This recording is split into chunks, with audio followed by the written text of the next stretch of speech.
Qué bueno estar en estos espacios, ¿no? Me parece importante que el derecho se aleje de, digamos, las posiciones clásicas que he tenido, que son posiciones mucho más formalistas y conservadoras, y empiece a mirar otros espacios de las realidades y criticar sobre todo eso, y también criticarse a sí mismos. El tema que yo voy a abordar es sobre el proceso constituyente como un acumulado de luchas históricas. Es decir, aquí ya va mi tesis, ¿no?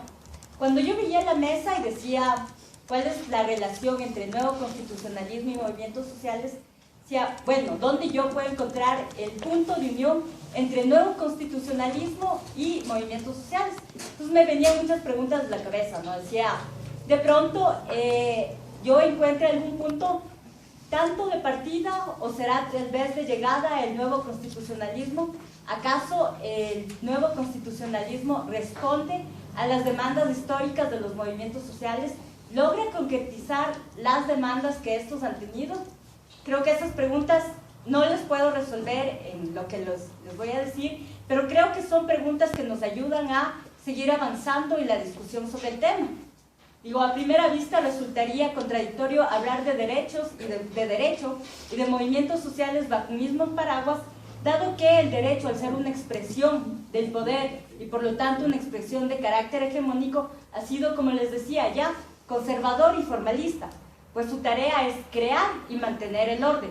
En otras palabras, el status quo. Mientras los movimientos sociales, desde esa otra orilla, se han impuesto a sí mismos la posibilidad de subvertir ese orden, de romper ese orden y ampliar las fronteras democráticas. El nuevo constitucionalismo, y esto me parece lo interesante, al contrario de las clásicas tradiciones, ha logrado dialogar con los movimientos sociales, lo que a su vez hace posible construir un proyecto político de futuro con rasgos contrahegemónicos. Y creo que es así también como debería ser vista la Constitución ecuatoriana existente, como una posibilidad de verla como un proyecto político amplio y que pueda ser construido a futuro. Hay que reconocer que el texto constitucional ecuatoriano emana un claro y fuerte discurso contrahegemónico, que hace evidentes que ciertas conquistas que los movimientos sociales han tenido, tanto en el plano real como en el plano social, se vislumbre todo esto en el plano, digamos, ya de lo formal. Con ello no solo me refiero al proceso constituyente en sí, sino también a lo que dio resultado esto, es decir, a la Constitución. El proceso constituyente y esta Constitución vienen siendo un producto de un acumulado de luchas históricas que tienen su mayor expresión, como ya nos recordaban acá los compañeros, durante la década de los 90, es decir, cuando se habla de nuevo constitucionalismo o neoconstitucionalismo, no se habla solamente de derecho, sino que se habla de poder, se habla de Estado y sobre todo se habla de la correlación de fuerzas existentes, así como también de procesos de cambio reales y concretos. La tesis que sostengo en esta ponencia es que el proceso constituyente ecuatoriano es el resultado de un acumulado de luchas históricas, que sin embargo, frente a esto, existe una brecha entre el texto final y su aplicación, pues no basta con tener, digamos, una buena constitución, entre comillas, si la correlación de fuerzas existente no es favorable para su aplicación. Uno de los ejemplos más claros en el caso ecuatoriano es el reconocimiento, que ya Vicente nos lo recordaba, es el reconocimiento del derecho a la resistencia en el plano de lo formal, mientras en el plano de lo real existen varios procesos judiciales que criminalizan la protesta social. A partir de los 90, se diseña un nuevo mapa político en América Latina, marcado por diversidades. En general, todos estos grupos, digamos, son grupos subalternos que están marcados por exclusiones de género, de clase, de etnia, y que buscan, digamos, un cauce que logre articular todas estas exclusiones, estas demandas y estas resistencias. En el Ecuador, en específico, el movimiento indígena ha sido el actor social y político más importante durante las últimas 2 décadas. La década de los 90 es precisamente la década que permite construir al movimiento indígena, construirse a sí mismo en un sujeto político capaz de interpelar al Estado. Las acciones de resistencia y también de perfil destituyente de estos movimientos sociales que son articulados también alrededor del movimiento indígena se dan en conjunto con todos estos grupos subalternos y también todo esto sucede en un contexto de lucha contra el neoliberalismo, que es la década de los 90.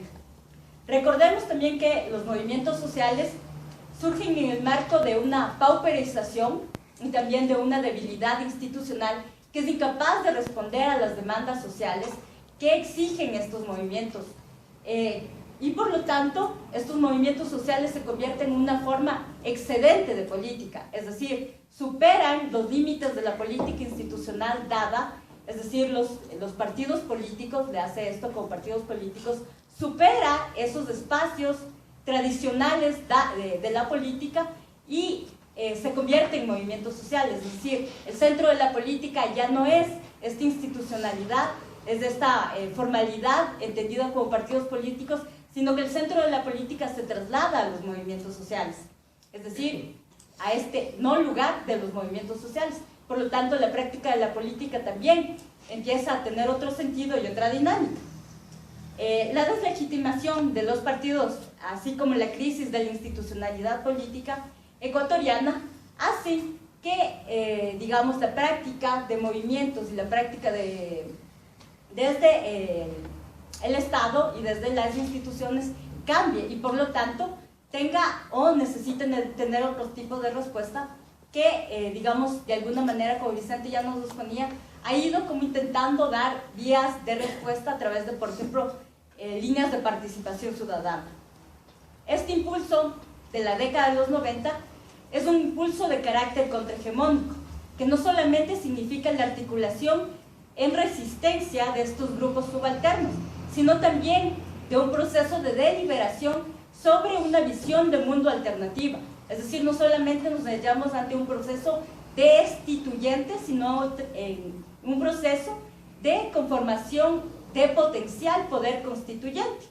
Esta nueva visión alternativa de mundo afirma los discursos étnicos, feministas, ecologistas y otros que encuentran un proceso, un cauce común en el proceso constituyente, rompiendo así los cauces impuestos tradicionalmente por los partidos políticos y estas formas de representación históricamente controladas. Esto implica que el proceso constituyente ecuatoriano es un producto de un proceso de acumulación de luchas, discursos emancipatorios y también generación de poder popular como potencial poder constituyente. Y eso fue lo que significó las 2 décadas que antecedieron a la conformación de la Asamblea Constituyente, ¿no? En este sentido, el poder constituyente, digamos, de estos movimientos sociales, se manifiesta en sus 2 acepciones. En el plano formal legal, con la petición de que se instaure la Asamblea Constitucional y que se, digamos, cree o reordene este orden jurídico y que sea capaz de recoger esta visión alternativa del mundo. Y también la otra acepción de este poder constituyente ya pasa al plano, digamos, de lo real en un ejercicio creador y constructor por medio del cual los movimientos sociales son los que modifican este orden social. En el Ecuador, a pesar de que existieron intentos por conformar un bloque social alternativo en el que converjan estos distintos grupos subalternos, no consigue consolidarse. De la misma manera, el movimiento indígena no logra constituirse a sí mismo en poder constituyente e instituyente. Y por lo tanto, este proceso, digamos, instituyente, constituyente, también es delegado a otros actores. Y en este proceso, estos actores que, digamos, fueron la fuente de este poder constituyente, dejan de ser los protagonistas y pasan a un segundo plano. Es decir, ya al momento en el que vamos a este proceso de estabilización o de concreción ya en el plano jurídico, no son los movimientos sociales quienes logran concretizar eso, quienes están deliberando sobre esto. El proceso constituyente, como lo entendemos, es un proceso de deliberación y que eso ha sido lo interesante, ¿no?, de este proceso constituyente del 2008, que permite incorporar a otras voces y que permite que sea un proceso de construcción más colectiva en el que también se recojan estas otras fuerzas que han nacido de las últimas 2 décadas. Es por lo tanto el proceso constituyente la posibilidad de existir para un grupo de fuerzas sociales definidas y también para poner una base de un nuevo pacto social, esencialmente como la afirmación de una nueva hegemonía. Pero ahí también la pregunta es de qué tipo de hegemonía existe ahí. Al respecto, creo que existe una tensión todavía en el texto constitucional y que también hubo en el proceso constituyente entre una contrahegemonía que venía dada o venía construyéndose desde los movimientos sociales entre una tensión de modernización capitalista. Un poco reflexionando sobre los rasgos más importantes del proceso constituyente, es que uno de los componentes centrales de este es la idea de un Estado plurinacional, lo que empieza a romper la idea de esta monopolización de la política, es decir, la política ya no solamente es el espacio de unos, sino también empieza a ser pensada como también el espacio de otros, ¿no? Respecto a los rasgos contrahegemónicos que tiene tanto el proceso constituyente y que al final también va a recoger algunos la Constitución del 2008, estos rasgos contrahegemónicos son específicamente buen vivir, la plurinacionalidad, la interculturalidad, los derechos de la naturaleza, que se complementa además respecto a formulaciones, respecto a economía social y solidaria, construcción de equidades, soberanía alimentaria, democracia comunitaria, justicia indígena. Es decir, estas categorías son finalmente recogidas por el texto constitucional y a diferencia de las concepciones clásicas del derecho que responden a escuelas más bien europeas, estas categorías que les acabo de mencionar responden más bien a un contexto latinoamericano y andino y son propias y son nacidas de las luchas y de los procesos contrahegemónicos generados durante estas dos últimas décadas. Sin embargo, a pesar de, digamos, estos rasgos contrahegemónicos que tiene la actual Constitución, es evidente que poco o nada se ha discutido sobre estas categorías.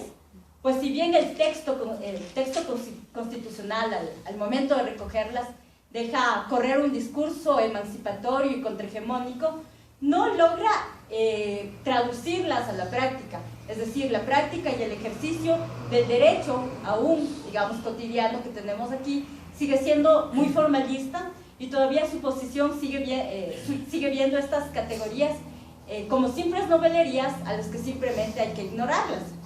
Este es el actuar, digamos, en términos generales de los juristas, a quienes parecen todavía no darle importancia a estas categorías a las que todavía no les ven como algo real. Esta falta de comprensión es también una de las limitaciones de este texto constitucional, alrededor del cual se sigue todavía debatiendo entre este problema del principio y la regla. ¿Qué fue primero, el principio o la regla? Es decir, ¿qué es lo que nosotros debemos hacer? ¿Lo declarativo o lo normativo? La pregunta sigue latente y no parece buscar vías de respuesta, precisamente por la falta de reflexión y debate sobre cómo nosotros avanzaríamos a aplicarlo. Es decir, la pregunta sigue latente: ¿cómo hacemos efectivo el summa causa y cómo hacemos efectivo la plurinacionalidad? Teniendo en cuenta además que lo declarativo, es decir, mucho de lo que está en la Constitución, que a lo declarativo le sigue lo normativo, ¿no? Al respecto, es importante decir además que en el uso usual del derecho se ha privilegiado además la aplicación de la regla, es decir, la aplicación normativa, y no la aplicación del principio. A pesar de que la Constitución del 2008 estipula la aplicación de la Constitución, es decir, la inmediatez de la Constitución, todavía, digamos, en la práctica diaria, se sigue privilegiando más bien la aplicación de ese procedimiento antes que la aplicación del principio. El nuevo constitucionalismo da la posibilidad de un diálogo entre lo jurídico tradicional, también con lo político y también con lo social, pues varios de los contenidos a los que he denominado contrahegemónicos son elaboraciones históricas de estos grupos subalternos, quienes desde sus reivindicaciones han ido incorporando esta otra visión de mundo y también no solamente en el plano de lo real, digamos, las 2 décadas de lucha, sino también han ido incorporando esto en el plano de lo formal.